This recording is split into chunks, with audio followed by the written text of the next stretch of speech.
থাকেন। হজরত মুহাম্মদ সাল্লাল্লাহু আলাইহি ওয়াসাল্লামের বয়স যখন ৮ বছর ২ মাস ১০ দিন, তখন তার দাদাও মারা যান। মৃত্যুর আগে তিনি তার পুত্র আবু তালিবকে হজরত মুহাম্মদ সাল্লাল্লাহু আলাইহি ওয়াসাল্লামের দায়িত্ব দিয়ে যান। আবু তালিব ব্যবসায়ী ছিলেন এবং আরবদের নিয়ম অনুযায়ী বছরে একবার সিরিয়া সফরে যেতেন। হজরত মুহাম্মদ সাল্লাল্লাহু আলাইহি ওয়াসাল্লামের বয়স যখন ১২ বছর, তখন তিনি চাচার সাথে সিরিয়া যাওয়ার জন্য বায়না ধরলেন। প্রগাঢ় মমতার কারণে আবু তালিব আর নিষেধ করতে পারলেন না। যাত্রাপথে বসরা পৌঁছার পর কাফেলাসহ আবু তালিব তাঁবু ফেললেন। সেই সময় আরব উপদ্বীপের রোম অধিকৃত রাজ্যের রাজধানী বসরা অনেক দিক দিয়ে সেরা ছিল। কথিত আছে, শহরটিতে জার্জিস সামে এক খ্রিস্টান পাদ্রী ছিলেন, যিনি বুহাইরা বা বহিরা নামেই অধিক পরিচিত ছিলেন। তিনি তার গির্জা হতে বাইরে এসে কাফেলার মুসাফিরদের মেহমানদারি করেন। এই সময় তিনি বালক হজরত মুহাম্মদ সাল্লাল্লাহু আলাইহি ওয়াসাল্লামকে দেখে শেষ নবী হিসেবে চিহ্নিত করেন।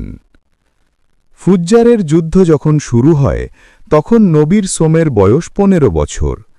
এই যুদ্ধে তিনি স্বয়ং অংশগ্রহণ করেন। যুদ্ধের নির্মমতায় তিনি অত্যন্ত ব্যথিত হন, কিন্তু তার কিছু করার ছিল না। সেই সময় থেকেই তিনি কিছু একটি করার চিন্তা ভাবনা শুরু করেন। নবুয়ত পূর্ব জীবন। আরবদের মধ্যে বিদ্যমান হিংস্রতা, খেয়ানত প্রবণতা এবং প্রতিশোধস্পৃহা দমনের জন্যই হিলফুল ফুজুল নামক একটি সংগঠন প্রতিষ্ঠিত হয়। হজরত মুহাম্মদ সাল্লাল্লাহু আলাইহি ওয়াসাল্লাম এতে যোগদান করেন এবং এই সংঘকে এগিয়ে নেয়ার ক্ষেত্রে তিনি বিরাট ভূমিকা রাখেন। তরুণ বয়সে হজরত মুহাম্মদ সাল্লাল্লাহু আলাইহি ওয়াসাল্লামের তেমন কোনো পেশা ছিল না, তবে তিনি বকরি চড়াতেন। সাধারণত তিনি যে বকরিগুলো চড়াতেন সেগুলো ছিল বনি সাদ গোত্রের। কয়েক কিরাত পারিশ্রমিকের বিনিময়ে তিনি মক্কায় বসবাসরত বিভিন্ন ব্যক্তির বকরিও চড়াতেন। এরপর তিনি ব্যবসা শুরু করেন। হজরত মুহাম্মদ সাল্লাল্লাহু আলাইহি ওয়াসাল্লাম অল্প সময়ের মধ্যেই এ কাজে ব্যাপক সফলতা লাভ করেন। এতই খ্যাতি তিনি লাভ করেন যে তার উপাধি হয়ে যায় আল আমিন এবং আল সাদিক, যেগুলোর বাংলা অর্থ হচ্ছে যথাক্রমে বিশ্বস্ত এবং সত্যবাদী। ব্যবসায় উপলক্ষে তিনি সিরিয়া, বসরা, বাহরাইন এবং ইয়েমেনে বেশ কয়েকবার সফর করেন।